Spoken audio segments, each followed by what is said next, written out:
Good morning, good morning, everyone. Welcome to another episode of Spilling Tea. I'm your host, Tiffany Daniels, and we are going to that horrible world known as the JRC. But before we do, the usual disclaimers.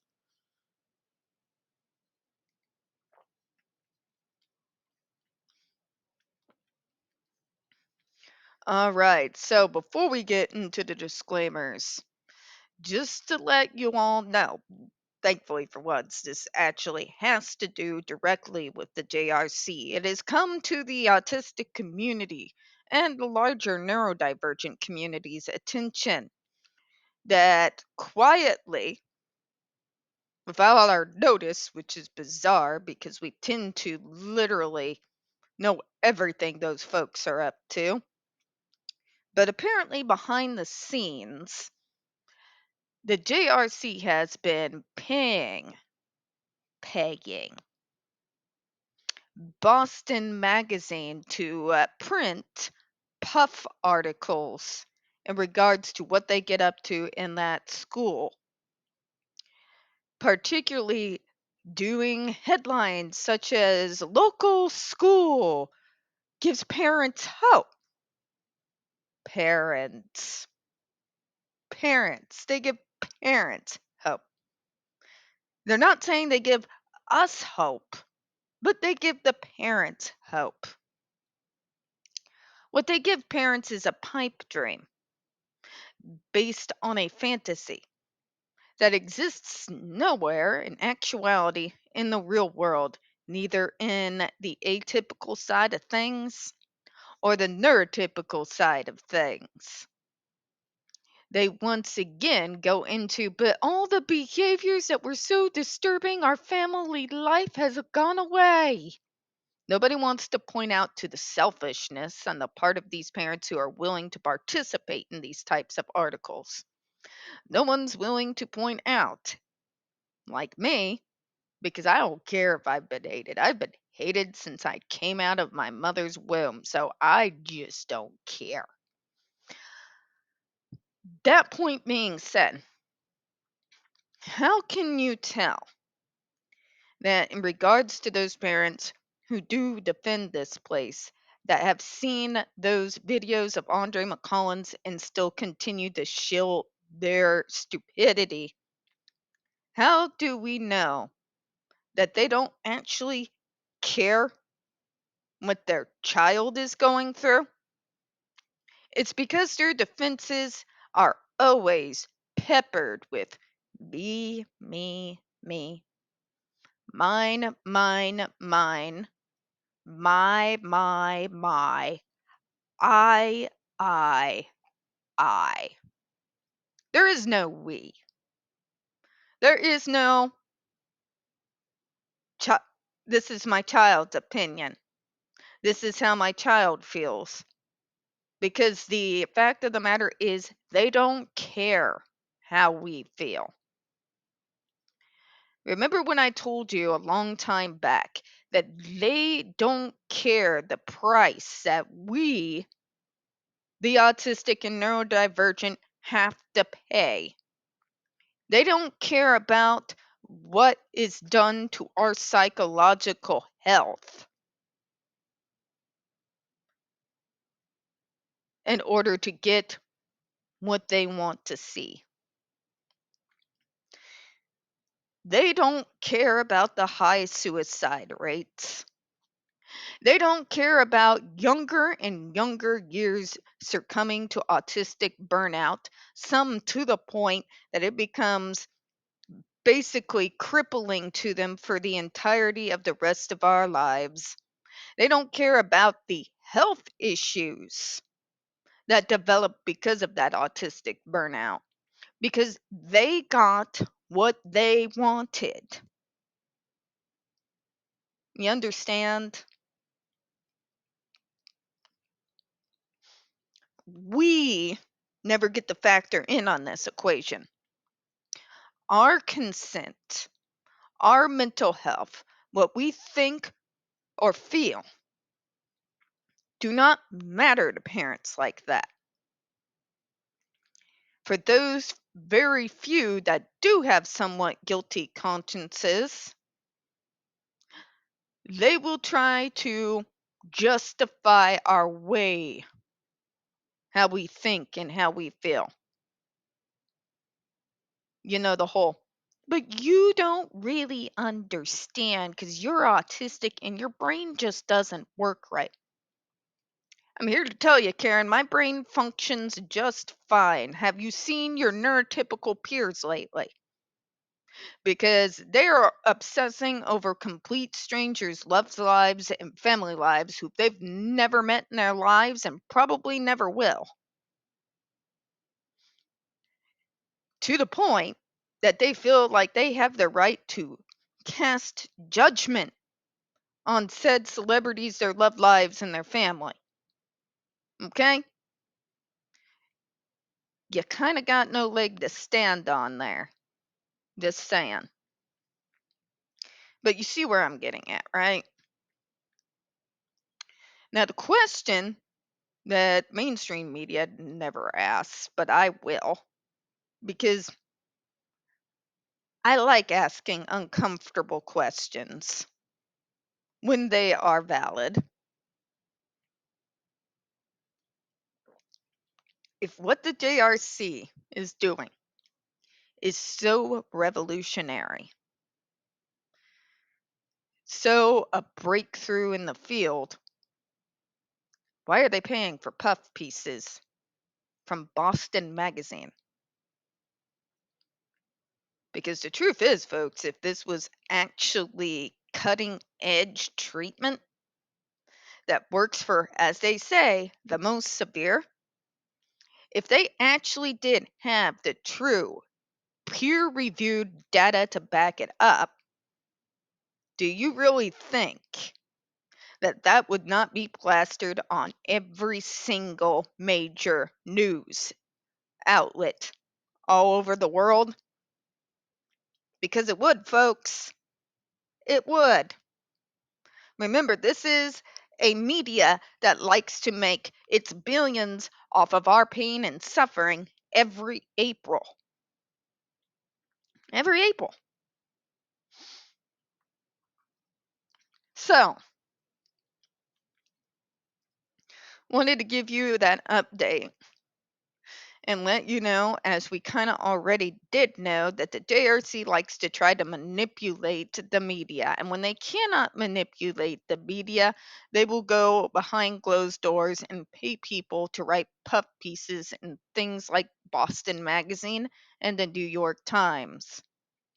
Also, if you want to ask why a good majority of the neurodivergent do not trust those bastards in the mainstream media, this is Exhibit A. And this is why none of us actually trusted them long before the AH versus JD case. All right. All right. Done ranting about puff pieces. I am going to be streaming tonight, of course, since I got my weekend back. Yay. One of the few perks. To the disclaimers, and we are doing the shortened version again. Folks, if you are unfamiliar with the Stop the Shocks campaign, if you're not familiar with the campaign against the troubled teen industry, I encourage you to please pull up the description box. Please take note in particular of the article that is written by NeuroClastic, a small non-for-profit started by autistics for autistics, where in it they actually interview over 900, 800, I'm sorry, it fluctuates, I've slept since then, ABA professionals in regards to the JRC so-called behavior modification program. The Judge Rotenberg Educational Center does not want you to read this particular article so much that they have threatened NeuroClastic if they did not remove it from their website with a defamation lawsuit. NeuroClastic has refused, folks, so please read that article and get it out on all your social media, because if there was something in there they don't want you to know that much, you should probably know about it. You're also going to see linked in there NeuroClastic's public statement in regards to the defamation lawsuit threat, as well as a link to their GoFundMe. We are crowdfunding in case the JRC actually see through with their threat. All right, folks, trigger warning. When we discuss places like the Judge Rotenberg Educational Center and Agape Boarding School for Boys, you're going to hear vivid descriptions of and catch clips of surveillance footage of people with mental health issues and disabled people being tortured and abused. If you got young children present, folks, please go ahead and use those headphones, all right? All right, another trigger warning. This channel is marked not for kids for a reason. We use profanity on occasion and we do speak on dark subjects. If your child is 16 and younger and they are watching this, very obviously parental supervision is very much advised, all right? Okay, so where we left off last vid, right? And excuse me, allergies. One second. Ugh. Fall allergies suck, folks. Fall allergies suck. All right. ABA practitioners promote strong scientific backing. Yes, we're reading it again. Suggesting that it works because it achieves its goals. We've gone over this before, and that was part of my spiel up front. They don't care the price us neurodivergents have to pay. They don't even care if the person that they are interacting with is completely false, a made up lie, a character we came up with in order to mask to give them what they want. They don't care that it exhausts and drains us. They don't care about the psychological toll. More often than not, unless it directs them directly, they don't even care if we end up taking our lives at the end of the day because of it. As long as they get what they want, that's what they consider success. As long as they can pretend that their kid is happy and normal, you see what I'm saying, right? And what always darkly amuses me is these individuals coming out in the news media after one of us have taken our own lives, sitting there acting shocked. And they will dialogue on all the different interventions that their kid had been put through without even a hint of self awareness or self reflection. Just wanted to add that in there. See, parents, you can't just stop because you're getting the results that you want. Going happily, ignorantly along because your kid is all of a sudden very good with being able to project out what it is you want to see. If you do not dig deeper, if you do not climb out of the box that mainstream media and the medical model want you to live in, and start dealing with the fact that, first of all, what you're seeing is a concoction. It is a role, a character that your child has created in order to be able to survive in a world not built for us, but filled with people who hate us. Yeah. Okay. Yeah. Let's move on to the next paragraph. I just wanted to reiterate that. All right. When the entirety of ABA researchers and practitioners claim ABA is an empirical, data driven practice, we need to take that seriously. Subsequently, such studies' results must carry weight considering the amount of public service funding providing it. Charting the skill acquisition of a child and then directly attributing it as the result of ABA is potentially misleading and even dangerous. And stupid. Allow me to elaborate. There are certain areas that we excel in.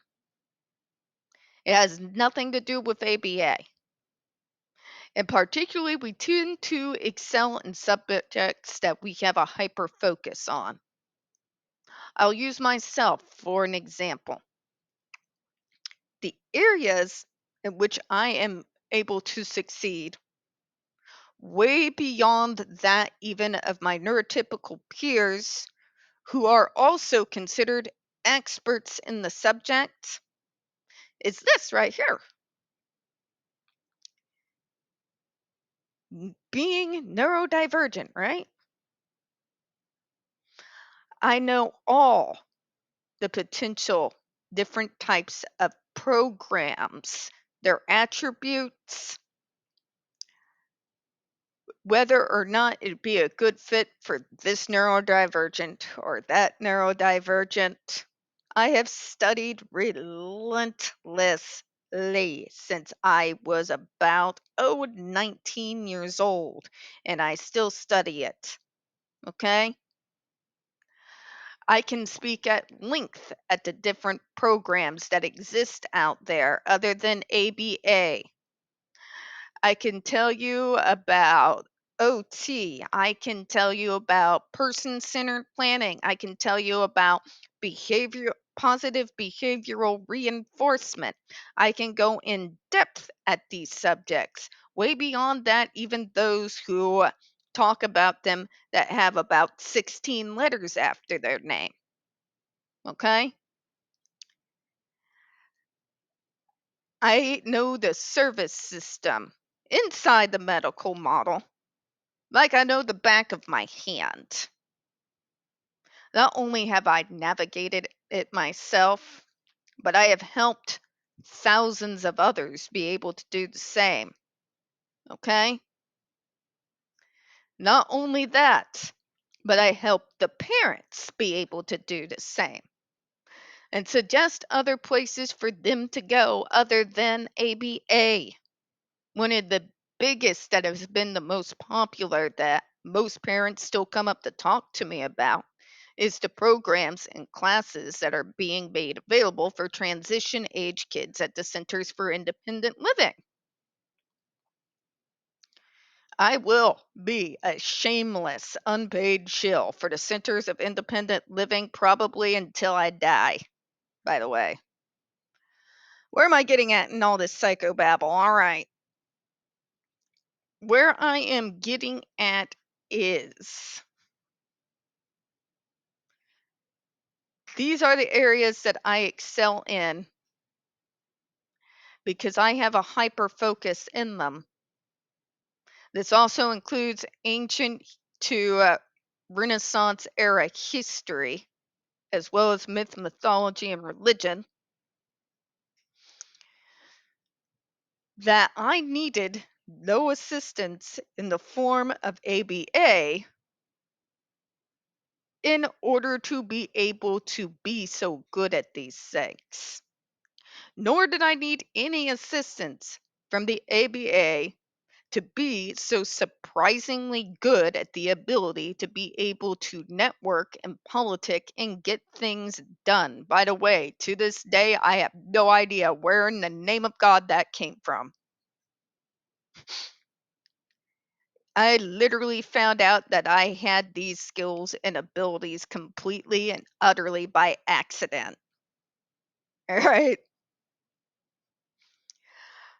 It it still baffles my mind that I somehow through I don't even know have the skill to politic and wheel and deal, but apparently I do. So there's that. And this was an ability that again was not brought out by ABA. Okay? It came out through interaction with real, actual parent allies that actually do give a damn about what we think about the programs out there that has to do with us.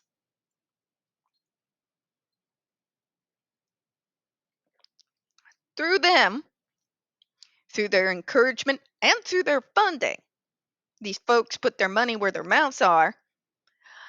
I developed one of the very first groups before ASAN was even a thing in regards to self advocacy for neurodivergent folks. Okay? I was able to do all of these things. I was able to develop life skills, how to run my own home, how to look after my own medical needs, my own mental health without the aid of ABA. So the question needs to be, folks, are these skills that people are listing on their pieces of paper as the glorious results of ABA actually the result of ABA? Or is it that that kid is just particularly skilled in that area or knowledgeable in that area because it comes natural to them and would have been so without the intervention of ABA, right? Consider the same logic applied to homeopathy and other things generally debunked as cult like pseudoscience. Do not get me into the anti vaxxers because it will never end. Okay?